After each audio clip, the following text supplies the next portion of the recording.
From now on, this car belongs to me and her. Despite being caught cheating, husband Andy spoke with pride.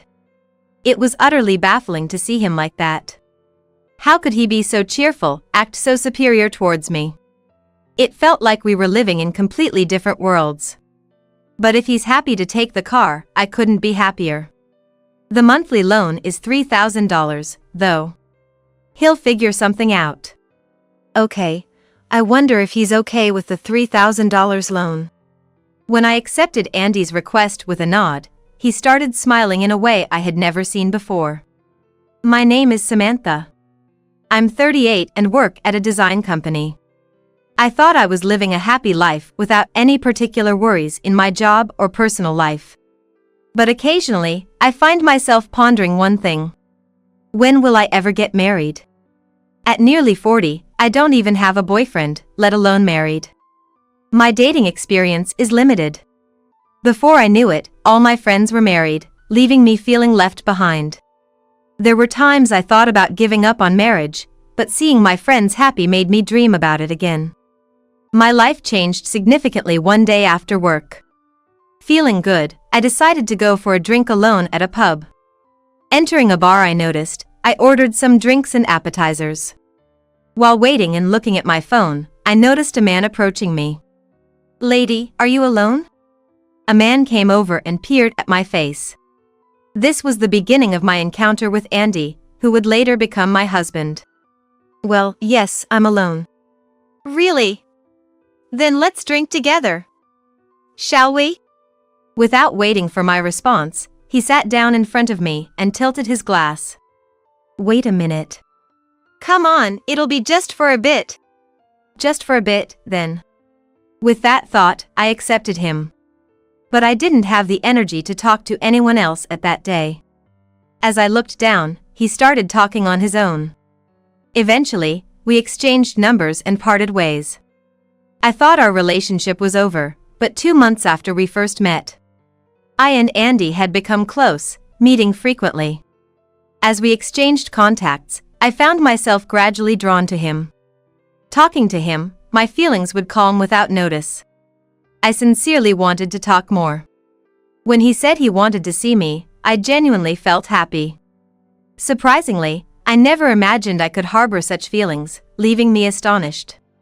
And then, about 6 months after we first met, we became a couple. After 3 years of dating, we got married. I never thought I could get married, so when he proposed, it felt like a dream.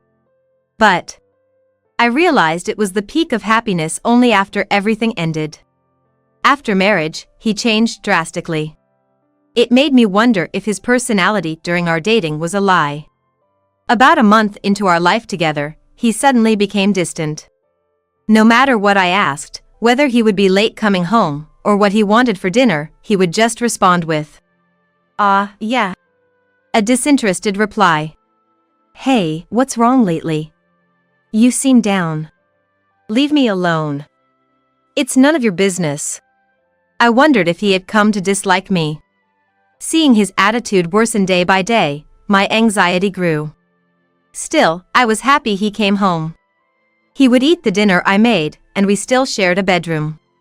Somewhere in my mind, I believed he still had feelings for me. Maybe his current cold and harsh attitude was because he was tired. That's what I thought. However, a month into our diverging lives, the reasons of overtime and drinking parties made he come home late increasingly, and I found myself spending more time alone at home. I wasn't alone from morning to evening due to work, but coming home to no one was indescribably empty. "Alone again today." Looking at his messages, he said he had overtime again today. I was still thankful for the messages, but the increase in overtime and drinking parties right after getting married bothered me. Maybe I did something wrong. Disillusioned, perhaps he intentionally started avoiding coming home. I quietly placed the shopping bag down as I received a message from him. Gradually, he stopped coming home daily. We rented the slightly expensive rental property to start our new life together. Since he stopped coming home, it had become a place where I spent my time alone, feeling lonely. We were supposed to be married, so why did it come to this? As I thought about him, I continued to eat dinner alone. Andy, when he occasionally came home, was always in a bad mood. "Dinner's ready, you'll eat, right? I'll start making it now." I prepared dinner as usual and served it to him. However, after tasting a bite of the side dish, he stopped eating. "What's wrong? Not hungry?" "I've thought this before, but the food you make is really terrible." I was stunned by the words said to me for the first time. Until now, he had said it was delicious and had seconds many times. He used to say that he wanted to eat my dishes rather than fine dining restaurants, even a special day like an anniversary. But why suddenly? Sorry. I didn't know it was bad. I'll clean it up." "Don't touch it." He glared at me sharply and started eating again.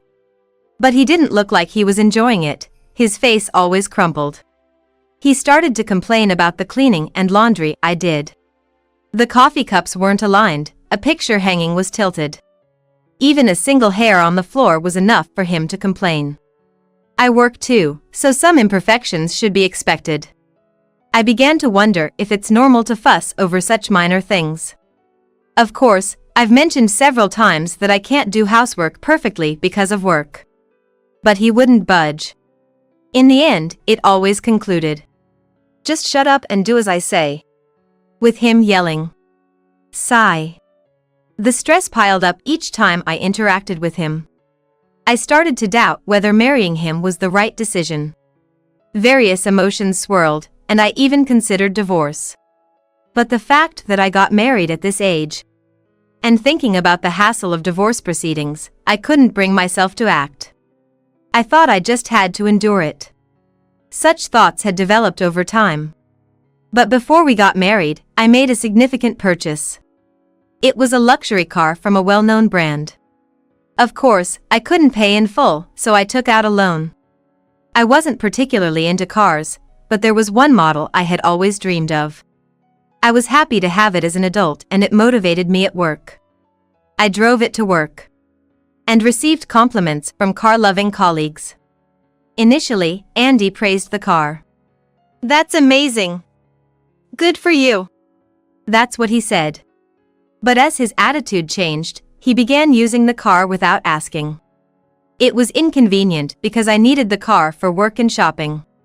It would have been acceptable if he didn't have a car, but he did.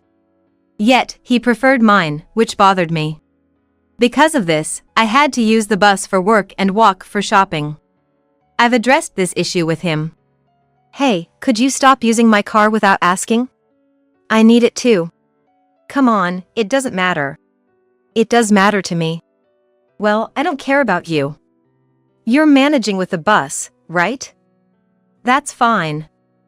I have reasons to use a car. Don't butt in."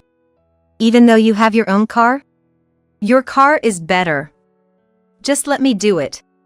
He never listened and would end the conversation unilaterally. The bus fare added up, and walking home from the bus stop was exhausting after a long day at work. Shopping became more frequent since I couldn't carry heavy bags without the car, going from once a week to every other day. I considered borrowing his car. I asked, knowing it was a long shot. "That car is mine. There's no way you could handle it. Keep your jokes to a limit." I thought having two cars was unnecessary, but held back from saying anything to avoid angering him. But I couldn't just use it without permission. Slight change in the car's parking spot, seat, or steering wheel position would surely infuriate him. That's how he is, so it would be troublesome either way. If I were younger, I might have argued. But I no longer have the energy for that. Andy continued to not come home. He claimed he wasn't drinking because he was driving, but I noticed the scent of a perfume I didn't recognize. It wasn't long before I started suspecting he was having an affair. I had a hunch since the increase in his overtime and drinking outings. But I had neither solid evidence nor the money to hire a detective. I silently acknowledged his infidelity. He probably thinks I'm too dumb to notice his infidelity, believing he can do whatever because I'll just go along with anything. That must be what he's thinking.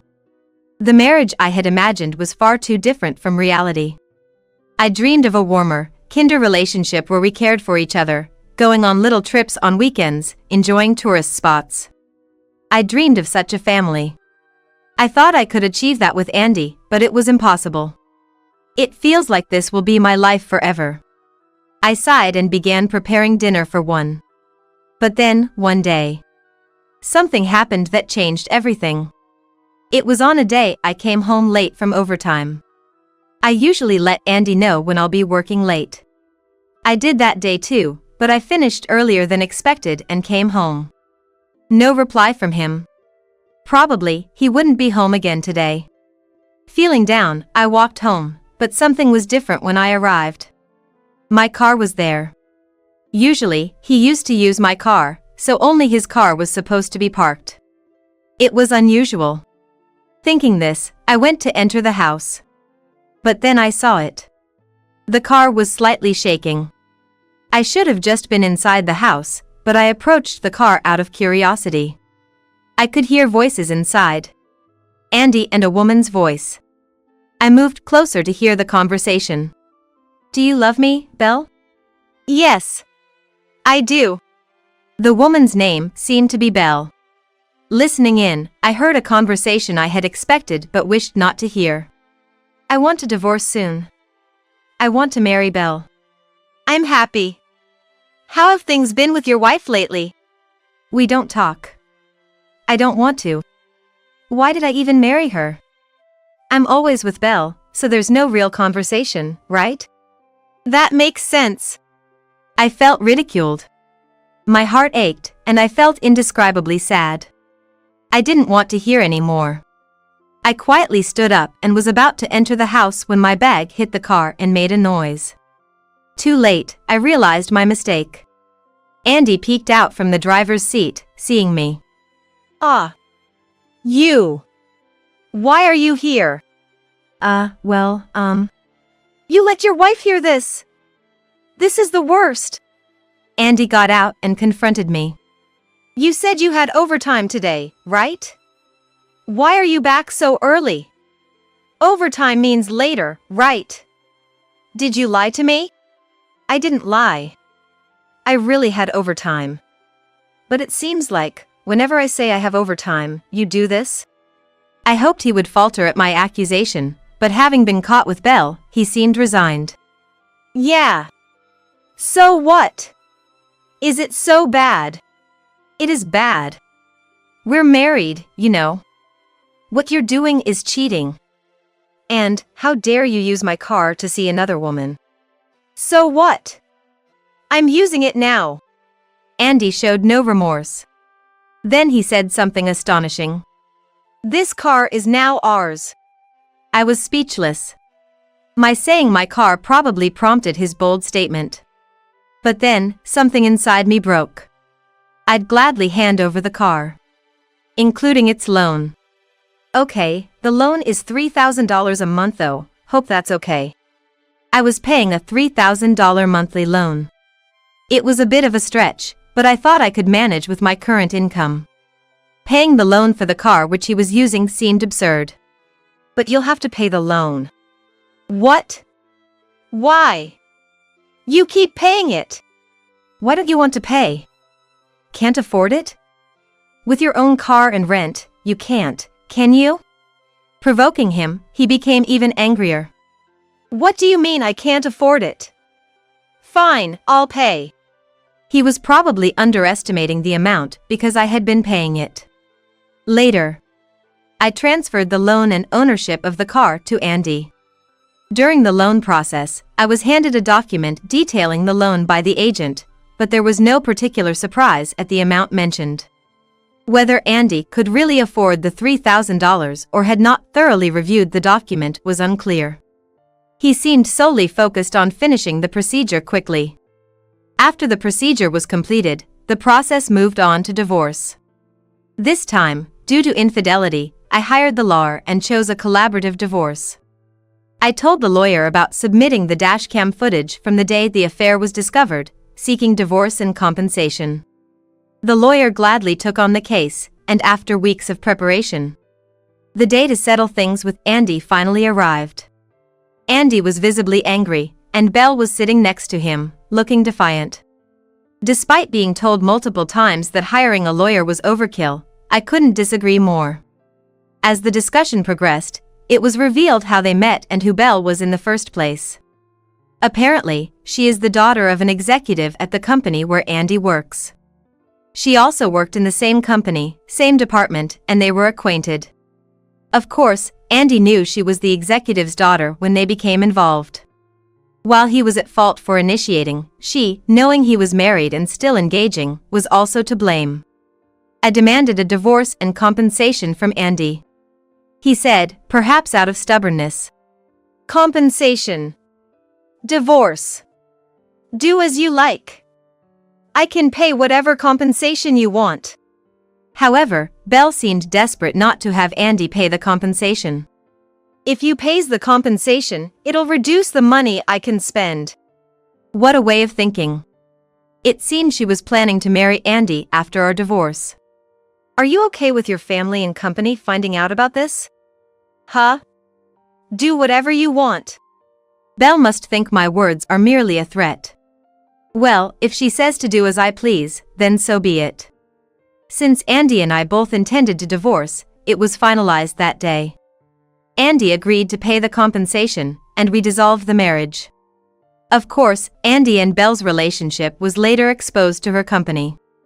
After the divorce, I moved to a house near my workplace and continued to live comfortably. No need to accommodate anyone. No need to worry about the car loan. What a wonderful life. I wonder if I could have continued this lifestyle if I hadn't been married. I must admit, I've regretted it at times. Perhaps because I now have more financial freedom, coworkers have mentioned that I look healthier. I plan to live quietly on my own, with the compensation and my income. I won't marry again. From now on, I will live a life of my own. That's what I've decided. However, about 3 months after the divorce, suddenly, I received a call from Andy. What could he possibly want now? Though I found it annoying, I answered the phone. Hello, yes? Hey! It's not hello! What's going on? What's this about a red envelope? A red envelope? Perhaps it was a reminder or a demand notice. Calm down. What do you want? Like I said, what's this about the red envelope? When I opened it, it said I need to pay for the car loan. And, wait, were you paying $3,000 a month? I didn't know about that. Not know? I should have mentioned the amount when we transferred the loan and ownership. It's strange you didn't know. What?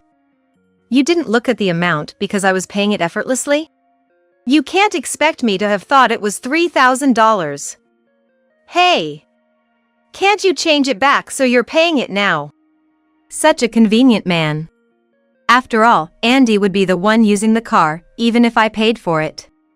And now that we're divorced, I shouldn't have to listen to him. It's impossible. Remember, you were the one who started saying the car was yours in the first place? Do you really think you can come now and demand I pay for the car, expecting it to be that easy?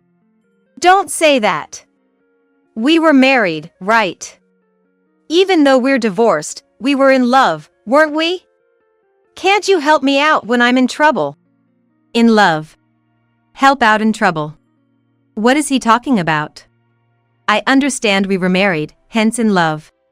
But I've been through a lot because of Andy. And now, asking for help just because he's in trouble is too convenient. You. After living however you wanted, coming to me, now a stranger since we're divorced, for help is too convenient, isn't it? Now that the reminder has arrived, you better figure out how to pay it soon. Figure it out. That's impossible. No, don't start with that now. You are the one who said you'd pay my car loan in a fit of bravado, remember? Maybe you should learn to take responsibility for your words? That's that. Hey! Andy was making a fuss on the other end, but I had nothing more to say to him. I hung up without a second thought, ignoring him. The phone rang about 10 more times after that, but of course, I didn't answer. After leaving my phone aside, he seemed to give up as it eventually stopped ringing, with no further calls thereafter. Half a year later, I was still living comfortably by myself. Thanks to moving closer to work, the commute was incredibly easy. Having more personal time and finding a new hobby of going to art galleries was a joy. On such a pleasant day off, relaxing on the sofa, my mobile phone rang. Looking at the caller ID, Andy's name was displayed. Why was he calling again, I wondered. Tentatively, I answered the phone, and he began speaking in a tone as if his previous bravado was a lie. Samantha. It's me. Andy. What's going on? Despite his apparent weakness, I couldn't coddle him. I asked what he wanted with a tone of detachment. The compensation. I can't pay it anymore. Please, give me a break. Excuse me? Give you a break? His plea irritated me, but I was curious about what had happened, so I listened. Apparently, he had been hiding it out of pride, but after our divorce, he had to leave his job. The reason was his indecent act with Belle, the executive's daughter. It seems he was pushed to resign voluntarily for disrupting the company's order. Belle had dumped him as well. Even though he tried to find a new job, he struggled, surviving on part-time jobs. However, that kind of life didn't last long. Now he has sold both cars and moved out of his rental, returning to his parents' home. He probably thought this would make his life a bit easier. However, a few weeks after moving back home, his mother's health deteriorated, requiring care. With his father being elderly, Andy had no choice but to take on the caregiving duties while also working. Moreover, just because he sold the cars doesn't mean he's free from paying for them. The luxury car loans, the compensation to me. Andy is evidently struggling. Come on, please. I'm begging you. Heck, I'd even consider getting back together if it'd make things easier for you. What do you say? Where exactly would I find it easier?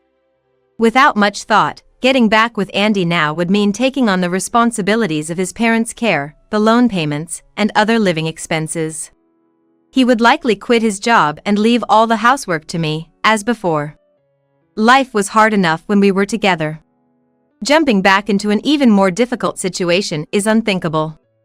I've said something similar before, but you truly only think about yourself.